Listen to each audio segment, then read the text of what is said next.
Marisol. Marisol, are you going to be helping us today? She is. Marisol, why don't you introduce yourselves again for the adoring public? Yes. And then we will move to roll call. Right. Fine Directors, Adoring Public. My name is Marisol Guerra. I'm the Operations Assistant here at Strategic HFC, and today I'll be doing the regular roll call. I'm going to start first with President Jan Wenning. Present. Okay. First Vice President Keisha Prince. Present. Okay. Second Vice President Ashley Huddleston. She's not online. Director Julio Gonzalez Altamirano. Present. And Director Delia Becker. Here. Okay. We have a quorum. Excellent. Okay, so moving on to agenda item 2, we offer public forum for citizen communication. Has anybody signed up? And we don't have Kevin in the room, and I'm not sure if Marisol is the person. Kevin is right there. We have not had anyone sign up. Kevin, do you have anyone online that is? No. Okay. Hearing none, then we'll move forward to item 3 on our agenda today, and that's our Executive Director Diana Gray's report. Yes, so Kevin, if you can just advance 2 or 3 slides, and if we could have Director Adams in the room, that would be also helpful. Excellent. So Katie will be our Director of Finance and Administration, will be joining me here. So when you reviewed your board package, you may have thought, it feels like I have seen these financials before. And that is because you had. Remember that when we changed our schedule for our board meetings, that means that the financials you will be reviewing in a particular month are from the 2 months prior, because it's too soon for us to say have January financials completed and ready for you now. And so you did have another version of those financials in this month's package, and this slide is identical to what you saw last time. But what I want to draw your attention to is something that we began doing this month and will do, and hopefully will continue to improve as we move forward, is that in addition to the financials, there is a narrative included in your board package. You all have your board package in front of you, and it is... It's going to be the first page of the director's report. Yes, so about the 4th page of your board package. And I have invited Ms. Adams to walk you through it and just provide some high points from that narrative, and then she will be available to answer any questions you might have. Excellent. So within the narrative, you'll see that there are 2 main sections, cash management and budget performance. Within both of those sections, the big thing for 2024 was, of course, proceeds from the Forest Park refinancing distribution. Something that I would love to call out in budget performance is that the total reserves that Strategic HFC has to date, 57% of those were accumulated in 2024. So it was a very successful year. Moving a little bit further from the narrative, we have the financial statements, where I do just want to briefly address, again, they are the same statements that we had looked at previously, but I wanted to discuss a little bit the color coding on the statements. We have some greens and some reds, which are intended to be a shorthand for a favorable or unfavorable variance, green being favorable, red being potentially unfavorable. If there are any questions about the narrative or the statements themselves, I would love to address them. Directors, does anyone have any comments or questions for discussion at this point on the financials?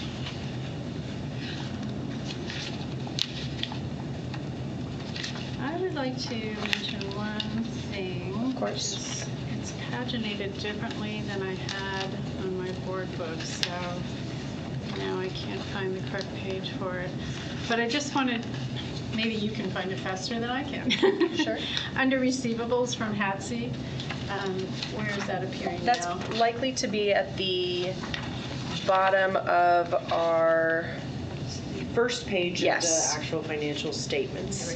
Correct. Under statement of financial positions. Numbered one? Yes, ma'am. It's within assets under notes receivable. Okay. First off, this is something that did not used to be itemized when we were under a previous configuration with a different financial officer. Is there any plan on what we'll be doing with those notes receivable?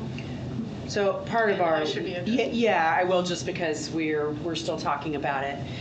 It is part of our work plan this year to dig into those. So as you may recall, those are receivables from HATSE, but there had been some lack of clarity about the specific terms of the receivables, whether some of them were forgivable or intended to be forgivable, et cetera, and under what conditions.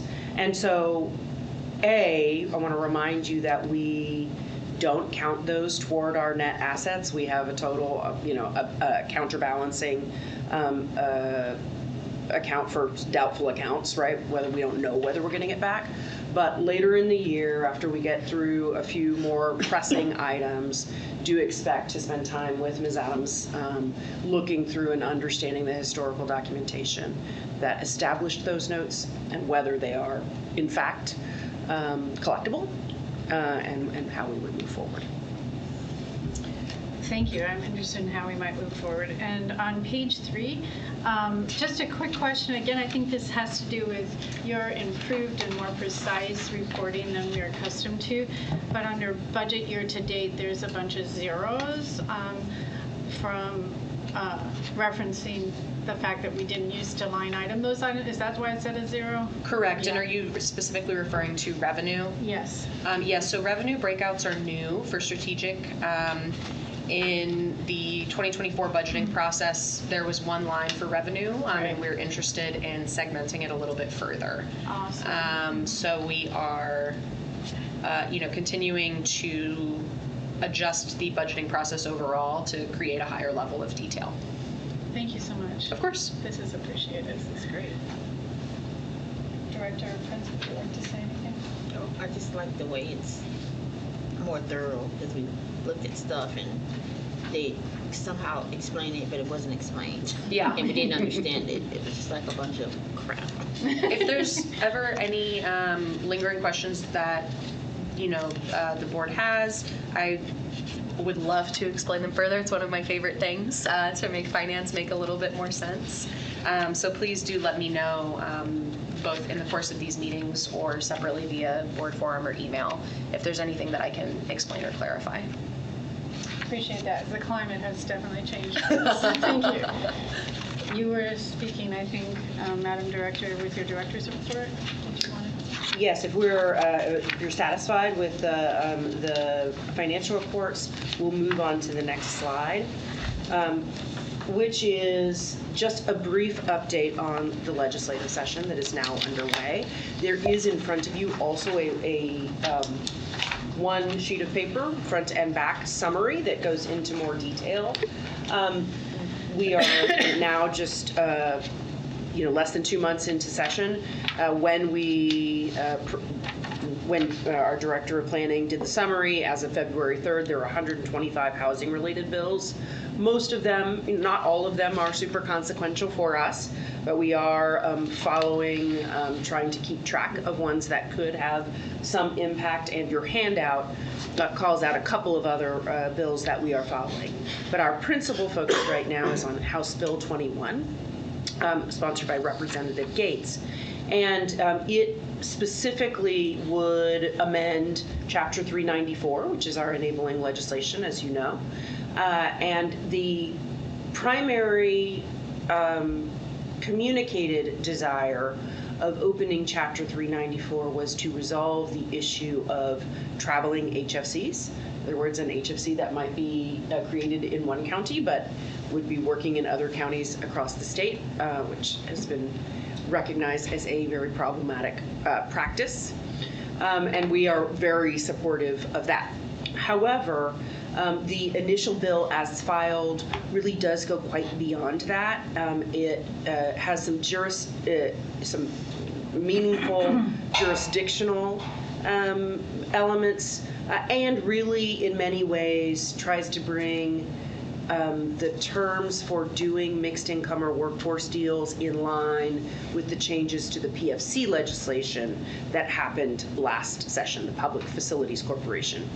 But briefly, the jurisdictional issue, which is of most impact to us, is that it states that county-sponsored HFCs, which would include us, would only be able to do projects in the unincorporated areas of the county without explicit permission from the municipality. So that would mean that we couldn't do projects within the city of Austin or Pflugerville or Manor without getting some agreement from that particular municipality.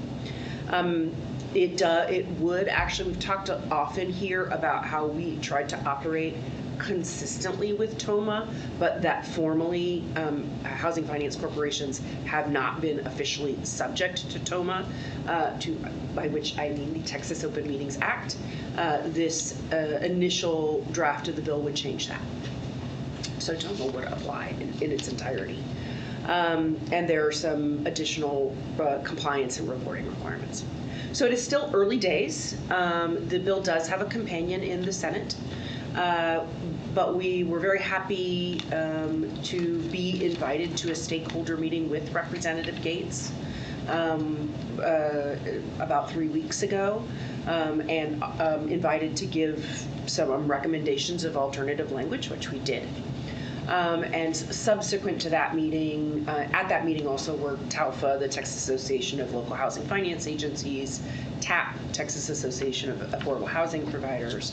So we are in communication with them and with Texas Housers, who's quite involved in the bill drafting as well, and working through to understand what possibilities there might be of amendments that we would view as more favorable to our operations.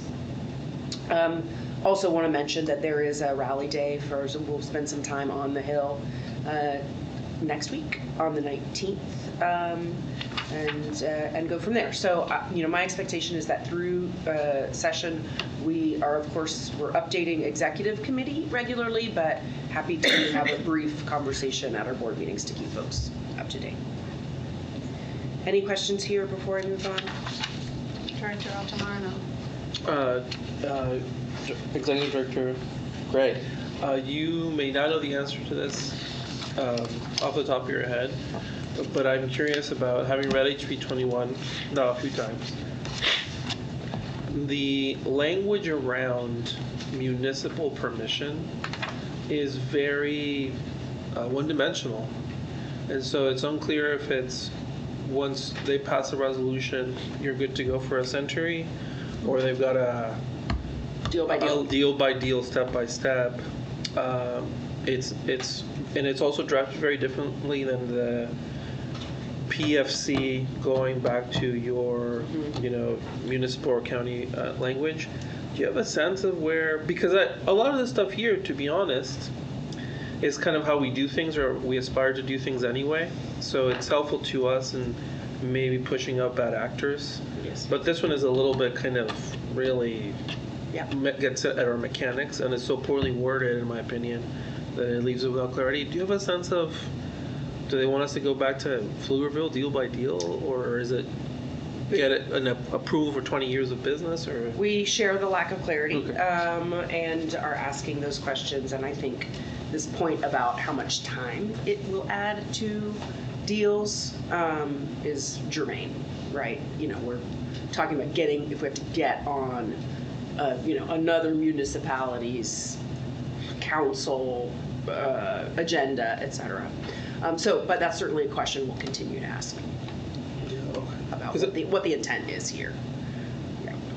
Because if it's a one-time approval, I think we can figure out a way to work with our sisters at AHFC or the other communities who do not want to have an HFC, stand up once they understand what it takes to do it right. But if it's sort of deal by deal and more difficult than that, then that makes it hard for us to frankly, deliver a quality developer experience. Yeah, Which is, I agreed. think, what's essential for the second is, as you know, we've kind of had a division of labor of sorts with TCHFC, which happens to also be our appointers. Do we have a sense of how do they want to get out of the business? Do they care about H321 and the Betancourt Companion? Are they? I have had no indication that they want to get out of the business. We did actually convene a peer roundtable last week. My dates are correct.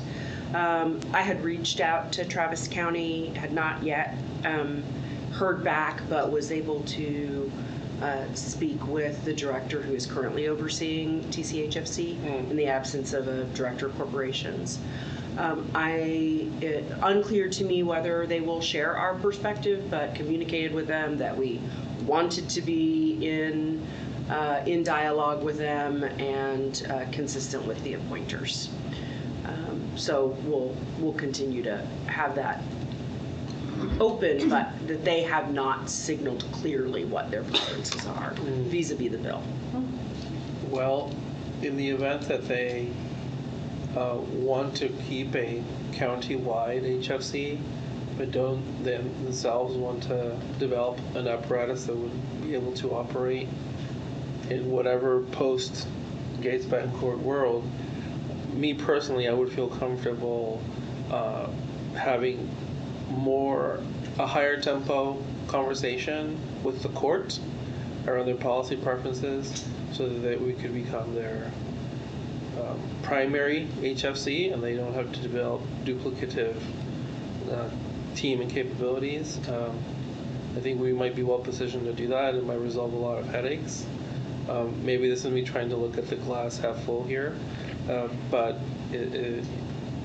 I think it's an opportunity that we may have and an option we might want to provide our appointers at the right time, and I will leave that at the discretion of the ESCOM and the staff if they see that that's a good path. But for me, it seems like it would resolve a lot of problems, and if the legislature introduces a bunch of murkiness.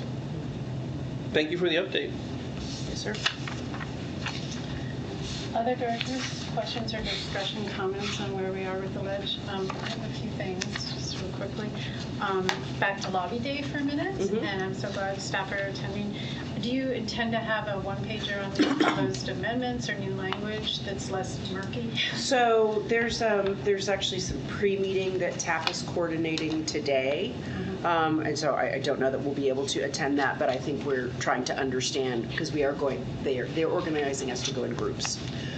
So trying to understand what the format will be, whether the materials that they are preparing will suffice or we need to do something additional.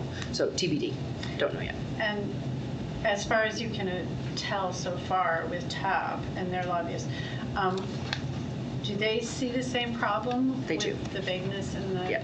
construction of the language around permission in specific for an entity like ours operating in a county where there are municipalities? I would say that more broadly than that, they have said that they don't feel like this piece of the legislation is necessary. Because you can simply say people can't operate outside of their jurisdiction, which again was understood to be the animating sort of energy right behind this bill. That they have said that they just generally oppose requiring county-sponsored HFCs like us to acquire the permission of the municipalities, because for all of the time of the existence of 394, presumably they've been able to operate county-wide unless their bylaws or articles stipulate otherwise. And just you touched on briefly the roundtable that was assembled, and was Christy there representing TC? Okay, HFC. Anybody other than us have opinions about HB 21? Sure. I don't know that I'm prepared to detail Okay. them here. And different elements of them, different elements of the bill may be of concern, right? Affecting people differently. Do we stand alone on this, or do we have allies on this?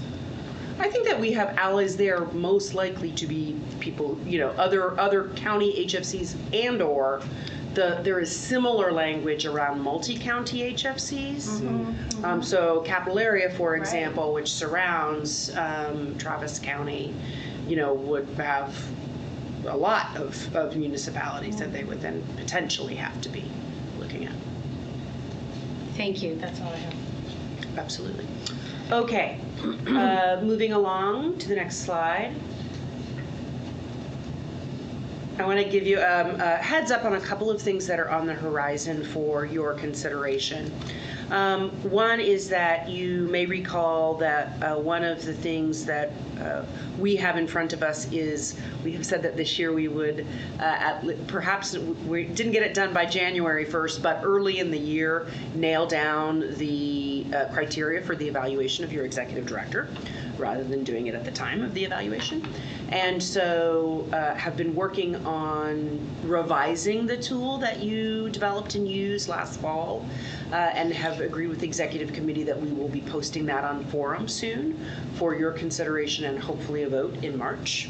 Similarly, Director Altamirano posted late last year a proposed strategic outlook, and have now worked with executive committee and identified that we will do a similar process. So staff does, I think, have some proposed revisions to that. And so in the next week, you will also see a staff version will endeavor to have a red line or comparative document there for your consideration. And then the third piece is that this is not something we will post, but it is something you will see in operation, likely beginning next month. We have talked with the real estate committee and would like to revise our process for board approval of deals a little bit. And essentially what it would mean is principally, potentially mixed income or workforce deals would only come to the board once. But when it does, it would be with a fully formed MOU in hand. So rather than just giving you the profile of the deal, we would have the MOU, and that so long as when that MOU is executed, the legal documents that are developed are not materially different in terms of the business terms, we would be authorized to close the transaction. So the next slide actually lays out a little bit more clearly what that process is now and was. And I'm seeing now that it's pretty small on the screen, so you may want to refer to your package. As we have been functioning, as I said, we have been bringing the deal to the board after sort of general deep term underwriting, but without an MOU in hand. And so the board has been authorizing staff to negotiate and execute the MOU. Once we do that, we then move on to developing the final legal documents, and would come to the board with substantially final documents for sign-off. The, I think, downside of that is that those substantially final documents tend to be about 1,000 to 2,000 pages. So it is probably not, it's not reasonable to expect board members to review documents at that level of detail. But what you approved before wasn't yet an MOU, it was just sort of bullet points. And so you didn't have so much detail. The new process that we're proposing, working through right now, would give you a substantially more detailed deal terms upon initial approval. It would allow us then to move toward close of the transaction, so long as there are no material terms. And one of the things real estate committee has asked us to do is to define for them kind of what we would view as material term changes. The other piece is that sometimes it will need to come before the board again, just because a lender or an equity investor wants, explicit sign off on those documents, and we'll do that. But if it's not required by the parties, it will keep us from sort of some of the anxiety-producing timeline conversations we have when we're trying to get to close of a deal, knowing that at that board meeting, that second vote, the board members likely will not have reviewed those 1,000 or 2,000 pages of documents. So any questions there? Director Becker. So whenever you come, so you'll come once, and you will break down the entire deal. You will have the MOU. You'll get what you've always been getting, right? We'll kind of explain the deal, provide our public benefit analysis, the fundamentals. But part of the package will be the the complete MOU. And that's important because what we found is that even when we're having conversations where, about the terms and our expectations, when we get to actually hammering out the MOU, sometimes we find that we have, differences of opinion or understanding of what those terms are. And so this avoids us bringing deals to the board that maybe are going to fall out anyway when we get to that MOU stage. And so we think it's more efficient, and the deals that we bring to you will be more likely to close because we actually have at least an MOU in place at that point. How long before the board meeting will we have to review the deal? So With each director. Right, the practice that has been requested and that we've been working toward and achieved this time. You did. Was that the board package goes out a week before the meeting, but real estate committee will have seen the deal at least once and sometimes twice before it goes to the full board for a vote. Quick comment on that for the directors. This is the strength of our committee structure, is that a lot of the nitty-gritty work gets boiled down and distilled out in committee, as happened with Director Prince and I for last year's HR work for the evaluation, and ongoing with the real estate committee. And that's the way we see being able to pick up cadence, pick up quality, and do better work and work towards better development is through the engagement of committee structure. So this is aligned with that approach. Still a lot of information to go over in 1 week. I mean, since you're dialing it down out of 2 times that the board gets to see it, comment, ask questions, to just 1, couldn't we say, hey, let's give the directors 2 weeks to look at it, since it's going to be more detailed. And in 2025, we're going to have less deals coming to us. So it gives the directors that like to get granular on it more access and time on it.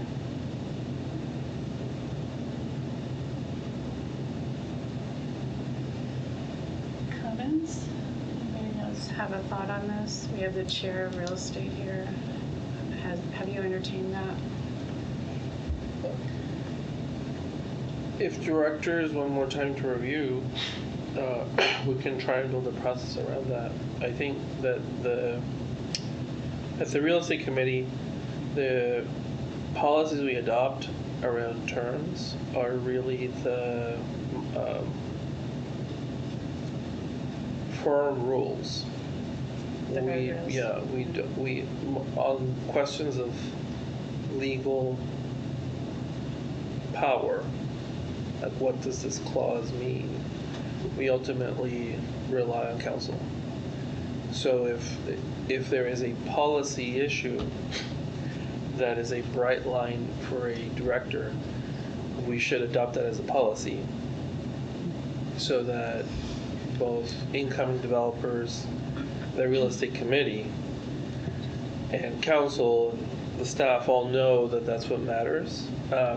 If it's about, vetting individual lines of text, then that is really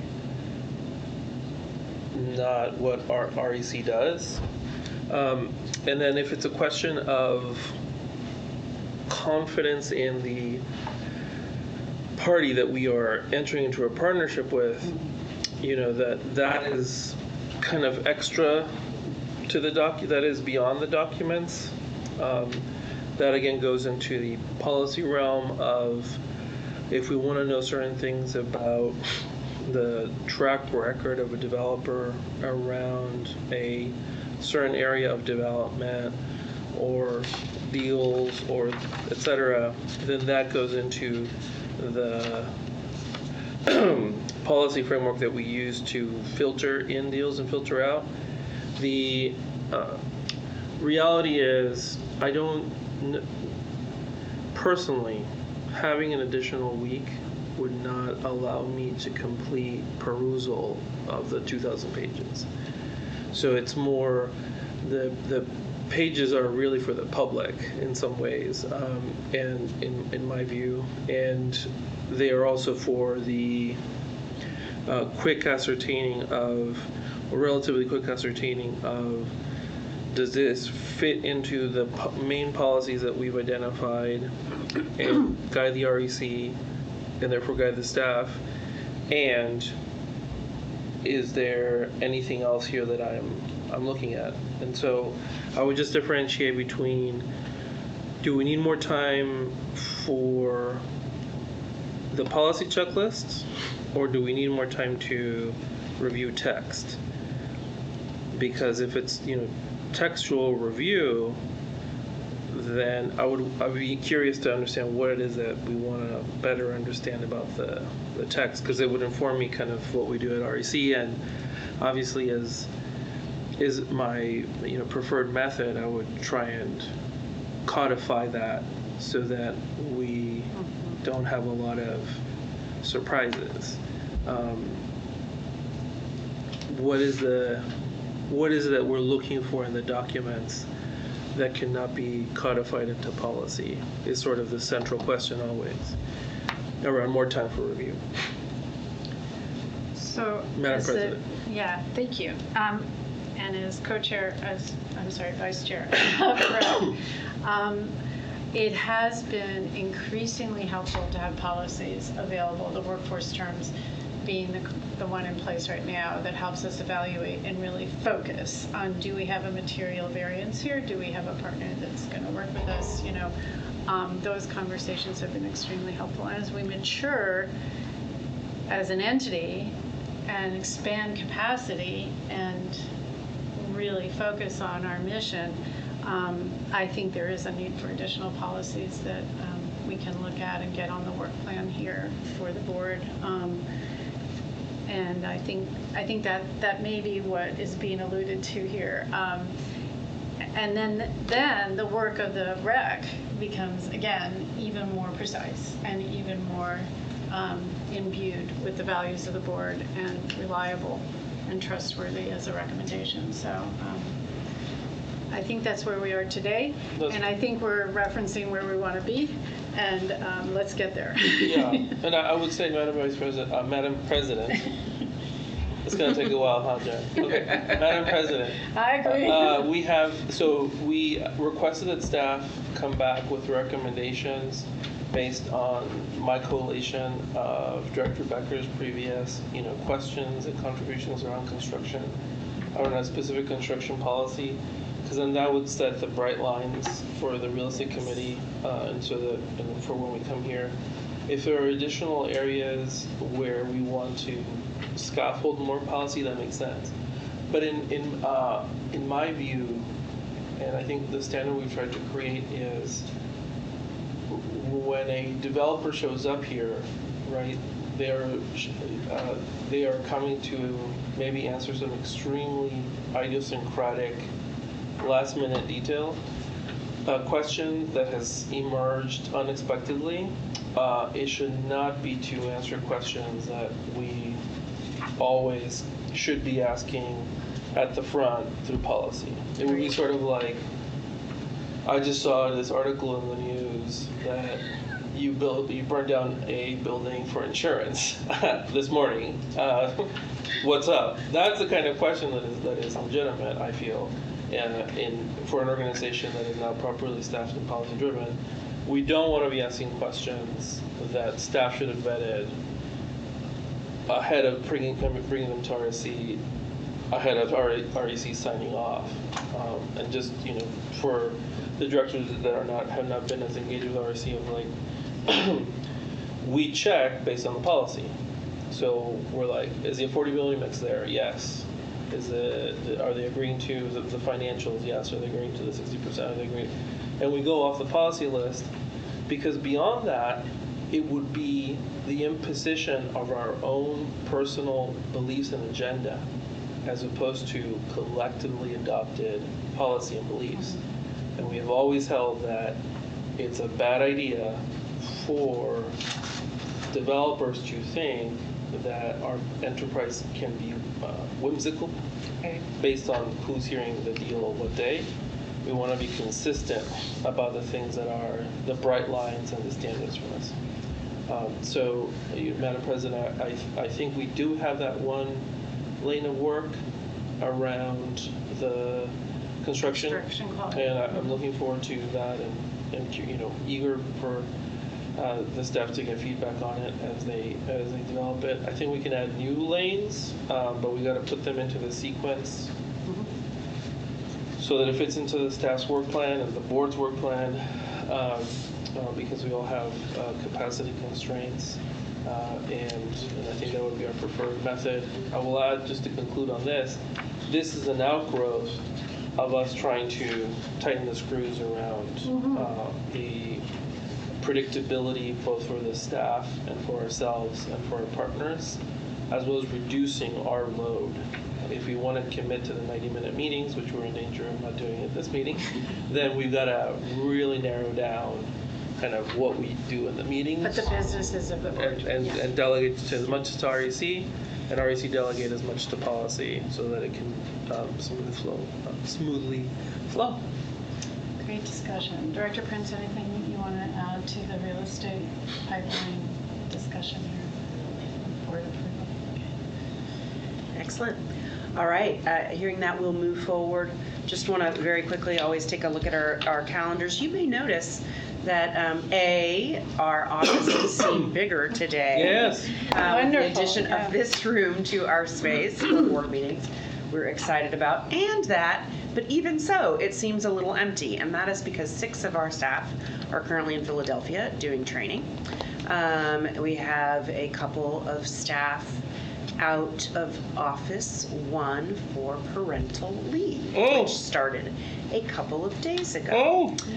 So David Dinoff has welcomed a new baby, and we are going to let him have the pleasure of making that announcement to you and giving you all the deets. But you will see him back at the end of March.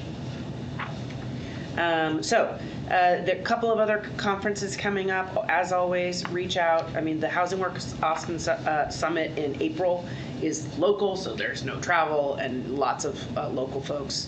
I think a couple of directors attended last year.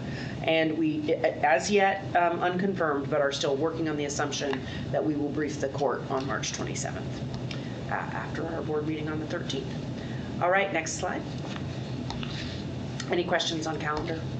Directors. I will hand it back to President Winnick. Thank you so much. Excellent discussion, and I'm so pleased with the content and the scope of your director's reports. Thank you, Madam Executive Director. So moving on to item 4, the consent agenda. These are the items that directors are previously familiar with and which we vote on as a group. So today we have item A, 4A, approval of minutes from the January 14th meeting, and item B, resolution number SHFC-2025-04. Does anyone wish to pull an item for further discussion or amendment? Hearing none, let's vote. Do I have a motion to pass the consent agenda? I motion. Okay. Director Prince, seconded by Director Becker. All those in favor vote aye. All those opposed, nay, and no abstentions. Moving on, I'm going to change the order here just a little bit under skipping ahead to item 6 under new and unfinished business ahead of the voting agenda. Very quickly, I just have an item of business which I need to do to read into the record the composition of the current committee structure. And I do want to preface that by saying that as I read these into the record, they are initial assignments based on our current composition of our board, and as everybody is aware, we have 2 vacancies. So for the real estate committee, the chair will be Director Altamirano, and I myself will be the vice chair. We do have another member interested in that committee, and when that does not form an accidental quorum, we will add that member. For finance and administration, the chair will be Director Prince, and the vice chair will be Director Altamirano. Everyone who requested an assignment has gotten one, and when we have these new appointees, as has been our tradition, we will revisit these assignments in the spirit of congeniality, whatever their preference or interest or skill set exhibits. We will shuffle this around a bit, and you will hear me come back to the board at that time. Just a quick update, the first vacancy has closed, and there is a slate of candidates to be interviewed on February 27th, and the second vacancy for resident director is pending, but there is an application being circulated that says it will close on March 14th, though it's not on the IGR website. Slight glitch there. Working on the glitches. Moving on. We have now going back to item 5, the voting agenda.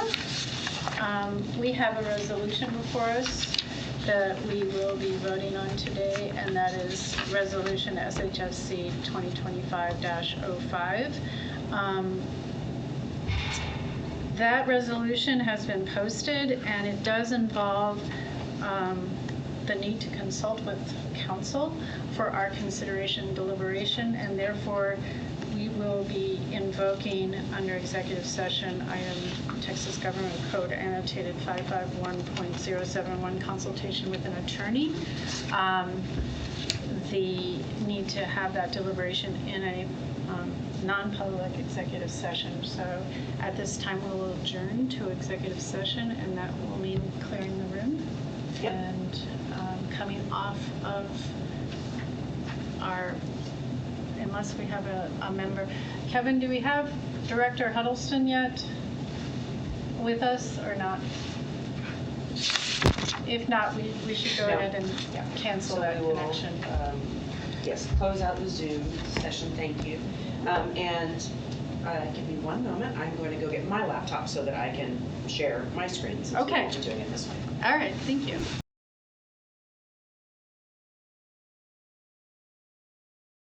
All right, and so at 1:17 p.m. we move back into open session here with our Strategic Housing Finance Corporation Board of Directors business. And we are returning to our voting agenda. Item 5 for all directors' attention, resolution number SHFC-2025-05 is up for consideration. Do I hear a motion to adopt? I motion. Director Becker moves, and Director Altamirano is the second. And will please indicate your vote with an aye or a nay. All those in favor, aye. Aye. It's a unanimous vote. And with that, unless there's further business by anybody here. Madam President, I have further business. Okay. I have brought 2 copies Oh, of nice. 9 ways I'm so glad you did. to make housing for people. Now, some of you may not know this, but you should. 9 ways of making housing for people is the foundation of our architectural standards and our workforce deal terms. And I, from time to time, have suspected that not everybody has had a chance to, in detail, peruse And you should. this wonderful publication. It is wonderful. And it also made me think that it was time for us, now that we have so much room and square footage, and our financial start a future seems more secure, to start a blending library for staff and directors. And so with these 2 initial tomes, I present to you, Madam President, the beginning of the Strategic HFC Staff and Director Library, so that everybody can have a chance to share information about the things that allow us to be the best HFC in Texas. I Excellent. present these to you. So we will put this under resource development in our work plan that we will now have a Monday night. That's right. Yeah. And I pass this to our executive director. Oh, unless anybody wants to start with a loan today. Any other additional business to be discussed or announced for our session today? Then we are adjourned. Thank you. all. Thank you. Excellent.